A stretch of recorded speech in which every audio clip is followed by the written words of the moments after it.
오늘 에서의 계보, 곧 족보란 제목으로 말씀을 증거하도록 하겠습니다. 에서는 분명히 실패자예요.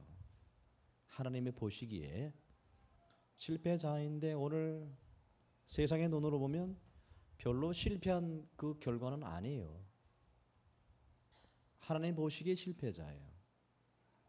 그는 세상에서도 자식들 잘 나와서 키우고 있어요.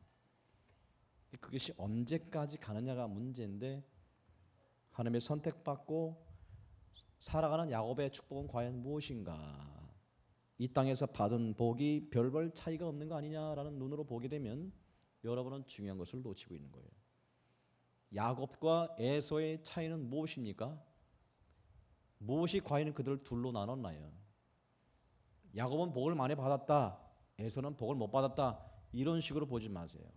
성경은 그것을 가르치는 것이 아니에요. 야곱이 받은 복이 뭡니까? 뭐예요? 하늘을 보는 눈을 가졌다는 거예요.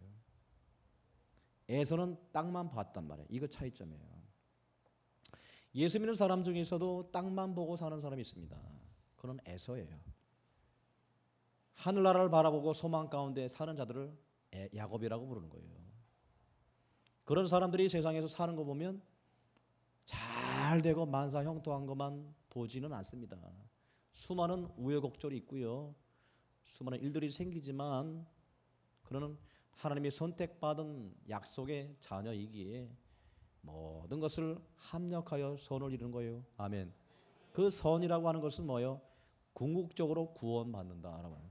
천국을 유업으로 받는다라는 그 선의 궁극적인 열매는 천국이에요. 야곱은 어땠습니까? 수많은 우여곡절 통해서 그는 누리던 모든 것이 하나님 나라를 얻었어요. 에서는 땅의 것을 많이 얻었는지 모르지만 뭘 잃어버렸어요? 하나님 나라를 잃어버렸어요. 이것이 큰 차이가 되는 거예요. 아멘. 첫 번째 시작이 출생적으로 혈통적으로는 그 약속을 유업으로 받은 자예요. 누구요? 이 에서가 장남이기 때문에 장자의 꼴을 가지고 있다고요. 약속의 족보에 들어있는 장자이기 때문에 약속을 이어받을 권한, 권리를 갖고 있는 에서인데 그것을 놓쳤어요. 놓친 것보다는 그는 버렸어요. 무엇을 위하여? 팥죽 한 그릇 때문에. 팥죽 한 그릇이 사소한 것 야곱이 유혹을 해서 자신도 모르게 넘어갔다는 것이 아니에요. 사람이 마음으로 생각하면 행동으로 나오게 됐어요.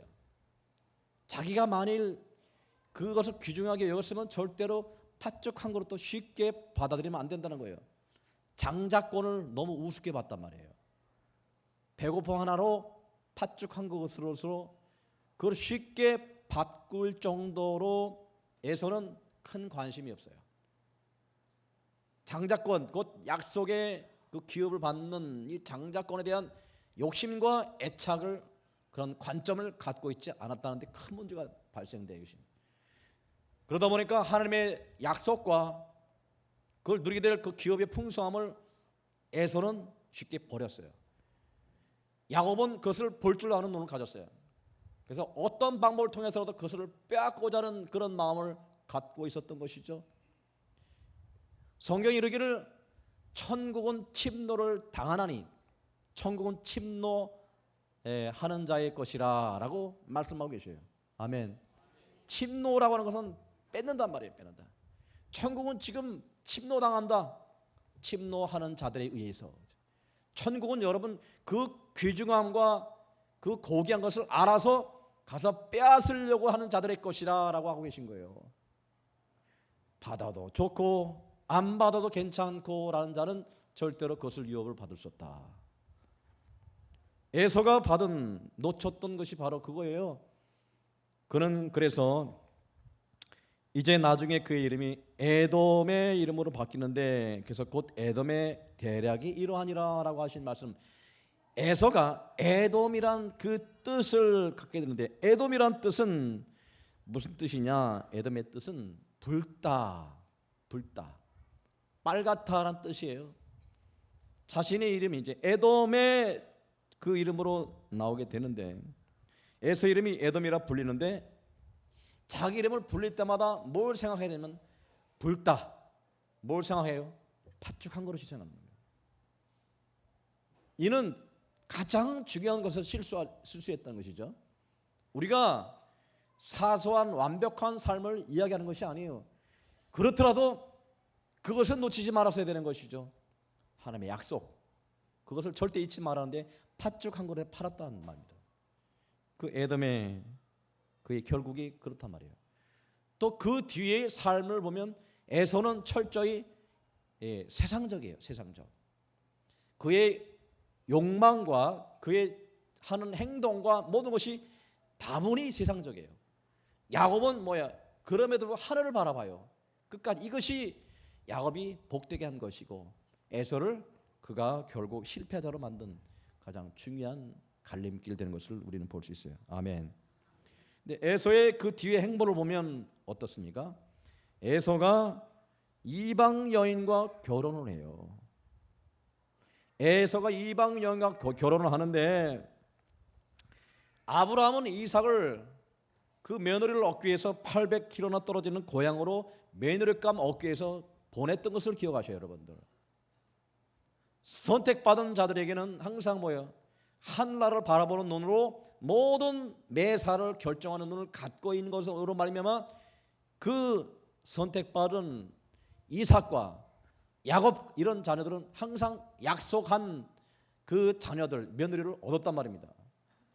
근데 에서는 자기 아내를 얻을 때 누굴 얻냐? 가나안 여인을 얻고 그다음에 이스마엘의 딸을 취해요. 그들은 뭡니까? 다분히 하나님의 말씀보다는 자신의 눈에 보이는 대로 좋은 대로 행동했단 말입니다. 더 쉽게 얘기하면 사랑하면 모든 걸 다 용납할 수 있다라고 하는 식이잖아. 그러면 눈에 보이는 대로 자기 짝을 만나게 되잖아요. 원래 가장 중요한 하나님의 자녀에 있어서 그 중요한 것은 하나님의 뜻으로 모든 걸 볼 수 있는 눈을 가져라라고 하는 거예요. 아멘. 하나님의 뜻으로 볼 수 있는 눈을 가져라. 요즘 시대 너무도 어렵고 부담되는 그런 말씀이 고린도후서 6장 14절의 말씀인데 너희는 믿지 않는 자와 몽해를 같이 하지 말라. 의와 불법이 어찌 함께하며 빛과 어둠이 어찌 사귀냐. 믿지 않는 자와 멍해를 갖지 말라라는 그 멍해라는 의미가 많은 것을 포용하고 있어요. 결혼도 안 믿는 사람과 하지 말라는 뜻도 포함돼요. 요즘 세상에 안 믿는 자녀와 결혼하지 않고 또 직장 생활도 직장도 하나님의 뜻에 맞지 않는 자를 찾다 보면 자연히 예수 믿는 사람들은요 그냥 무인도에서 혼자 살아야 돼요. 안 믿는 곳곳마다 안 믿는 그 아들 딸들을 너무 많이 보잖아요. 믿는 자녀를 이렇게 보면 항상 제한이 되어 있기 때문에 또 우리는 이렇게 얘기합니다. 안 믿는 사람은 결혼해서 그 사람을 전도하면 되지 않습니까? 우리 그렇게 쉽게 얘기해요. 그것이 불가능하다는 얘기는 아니지만 너무 어렵단 말입니다. 안 믿는 자녀와 결혼했을 때 그 배우자의 영향을 너무 많이 받아요. 신앙의 흐름이 기름붐이 강력한 사람은 상대방을 변화시키지만 신앙의 기름붐이 약한 사람은 오히려 안 믿는 사람의 그 영향을 받아요. 그래서 예수 믿는 딸이 안 믿는 남자하고 결혼할 때 그 딸의 믿음이 어떻게 하느냐에 따라서 그 가정이 온전히 믿느냐 안 믿느냐가 결정이 되어버려요. 어설프게 믿어가지고 남자를 변화시키겠다는 천부당 만부당한 일이에요. 또 우리 힘으로 되는 것이 아니에요. 얼마나 영적인 부딪힘이 우리 삶의 모든 문제를 야기시키는지 우리는 알 수 있어요. 그래서 신앙으로 하나 돼서 결혼하는 것이 얼마나 축복인지 여러분 아셔야 돼요. 아멘. 안 믿는 여자하고 결혼해 보세요. 살아보세요. 얼마나 힘든가. 매번 교회 나오는 것도 눈치 보이고요. 신앙생활 좀 열심히 하려고 그러면 꼭 잔소리 듣죠. 교회도 헌금하는 걸 꼭 교회 돈 다 갖다 바친다고 생각한다고. 이런 많은 매사에 도움이 되지 않고 신앙적인 마이너스 요인으로 작용해요. 바로 이 에서가 자신의 결혼을 세상 사람, 자기 눈에 좋은 그 이방 여인들하고 결혼한 데서 시작된 것을 우리는 볼 수 있어요. 율법에서도 이방 여인과 결혼하지 못하게 하셨어요, 성경에. 근데 율법을 거스르면서도 에서는 이방 여인과 결혼했어요. 첫 번째 그가 틀린 거예요. 두 번째 그가 잘못한 것은 뭐냐면 자신의 육신의 편리에 따라서 가나안을 벗어나서 세일산에 거처한 거예요. 아버지 때는 아버지와 같이 있다가 아버지가 돌아가시니까 어떻게 했느냐, 그 에서는요 멀리 떠나서 세일산에 자기 거주지를 정합니다. 그 이유는 이 동생하고 이제 양들이 너무 많이 풍부함으로 같이 거할 수 없기 때문이라고 핑계대지만, 그렇지만 근본적인 가나안 땅을, 약속의 땅을 쉽게 벗어난단 말입니다. 약속의 땅을 갖다가 쉽게 버리고 떠난단 말입니다. 야곱은 잘하는 게 뭐냐, 그가 두들겨 맞고 온갖 고난이 있어도 약속의 땅으로 돌아와요. 돌아와서 제단을 쌓고 합니다. 근데 에서는 자기 편리에 따라서 쉽게 약속의 땅을 버리고 떠나간다는 거예요. 이것이 바로 에서가 틀린 두 번째 이유라는 것을 우리는 볼 수 있어요. 할렐루야, 할렐루야. 이 두 가지 일을 통해서 에서가 얼마나 육적인가를 우리는 볼 수가 있어요. 그가 잘못됐다는 얘기나 아니면 실패했다는 일은 기록하고 있잖아요. 그는 자손을 낳고 잘 살아요. 잘 살지만 나중에 뭐가 됩니까? 그 자손 때가 감으로 말미암아 이스라엘 백성과 원수가 되어버려요.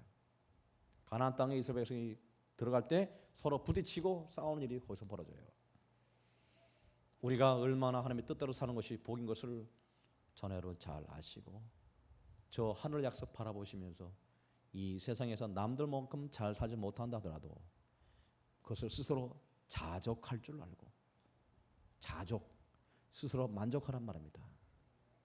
남의 것을 욕심내지 말고 최선을 다하고 일하시되 게으르지 마세요. 무슨 일 하든지 돈 버는 일도 열심히 사세요. 공부하는 것도 열심히 공부하세요. 남들보다 뒤지지 마세요. 열심을 내세요. 하지만 열심을 내서 수고한 그 수고의 떡을 스스로 자기 스스로 만족히 여기란 말이에요. 그죠? 남의 것을 탐하지 마시고, 남의 것 보고 속에서 수많은 욕심 부림으로 말미암아 거기서부터 죄가 장성하는 거예요. 욕심이 잉태한 적 죄를 낳고, 죄가 장성한 적 사망을 낳느니라라고 하는 거예요. 그 이스라엘 사람들은 항상 열심히 살되 항상 감사하는 거예요. 만족하며 저 하늘 바라보고 사실 때 하나님이 그의 유업을 천국의 것으로 우리가 갚아주시는 놀라운 약속을 우리에게 주고 계십니다. 아멘. 그리고 하나님 주시는 그 신앙의 지경을 떠나지 마세요. 아무리 나에게 수많은 고난과 역경이 온다 하더라도 내가 신앙의 자리를 절대 벗어나지 말란 말입니다. 절대 벗어나지 마세요. 벗어난 순간 뭐가 됩니까? 나에게는 엄청난 일들이 벌어져요. 이를 어금니를 꽉 깨물고 기도의 자리, 예배의 자리, 신앙의 자리를 굳건히 지키는 우리 모두가 될 때 반드시 고난 뒤에는 축복이 기다려요. 하나님께서 우리를 지키시고 인도하시기 때문에 모든 것을 합력하여 선이 되게 하시는 거예요. 이것을 하나님의 주권을 보시고 하나님이 나를 인도하시는 주님께서 나를 잘 인도하신다는 그 소망 속에 품으시고 고난 가운데 인내하시고 달려가다 보면 여러분에게 좋은 날이 오실 겁니다. 아멘. 할렐루야.